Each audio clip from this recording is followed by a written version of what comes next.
Muthoot finance കൈകാര്യം ചെയ്യുന്ന സംയോജിത വായ്പാ ആസ്തികൾ എക്കാലത്തെയും ഉയർന്ന നിലയായ 1,22,000 കോടിയിലേക്ക് എത്തിയെന്ന് കമ്പനി അധികൃതർ അറിയിച്ചു. 37% വാർഷിക വർധനവോടെയാണ് ഇത് സാധ്യമായത്. മുത്തൂറ്റ് ഫിനാൻസിന്റെ മാത്രം വായ്പകൾ 43% വാർഷിക വർധനവോടെ 1,08,648 കോടി രൂപയായി. സംയോജിത അറ്റാദായത്തിൽ 20%വും മുത്തൂറ്റ് ഫിനാൻസിന്റെ മാത്രം അറ്റാദായത്തിൽ 28%ന്റെയും വർധനവ് ഉണ്ടായെന്നും ബന്ധപ്പെട്ടവർ വ്യക്തമാക്കി. സ്വർണ്ണ വായ്പാ ആസ്തികളിലും 41%ന്റെ വാർഷിക വളർച്ചയുണ്ട്. ഞങ്ങളുടെ ഗോൾഡ് ലോൺ ബിസിനസ് തന്നെ 1 ലക്ഷം കോടി കവിഞ്ഞു എന്നുള്ളതാണ് വലിയൊരു നാഴികക്കല്ല്.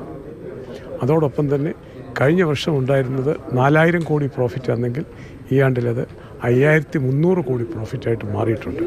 സോ അത് കസ്റ്റമേഴ്സും പബ്ലിക്കും മുത്തൂറ്റ് ഫൈനാൻസിന് തരുന്ന സപ്പോർട്ടിൻ്റെ ഒരു സെർട്ടൻലി അതിൻ്റെ ഒരു പ്രതിഫലനമാണത്. അതോടൊപ്പം തന്നെ ഏറ്റവും കൂടുതൽ ഡിവിഡൻറ്റും ഇപ്രാവശ്യം ഞങ്ങൾ കസ്റ്റമേഴ്സിന് കൊടുത്തു, ഷെയർ ഹോൾഡേഴ്സിന് കൊടുത്തു. 26% ഡിവിഡൻറ്റാണ് കൊടുത്തത്. ഓഫ് കോഴ്സ് ഉദ്ദേശം 1,000 കോടി രൂപ ഡിവിഡൻറ്റ് കൊടുത്തു. മുത്തൂറ്റ് ഫൈനാൻസ് ലിസ്റ്റ് ചെയ്യുമ്പോൾ 2012 ലിസ്റ്റ് ചെയ്യുമ്പോൾ 175 രൂപയായിരുന്നു ഷെയറിൻ്റെ വില. ഇന്ന് അത് 2,250 രൂപയാണ് ഇതിൻ്റെ വില.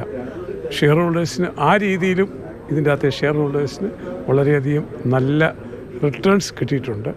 So we are also happy and we are proud and we are grateful to the public, customers and everybody for supporting Muthoot.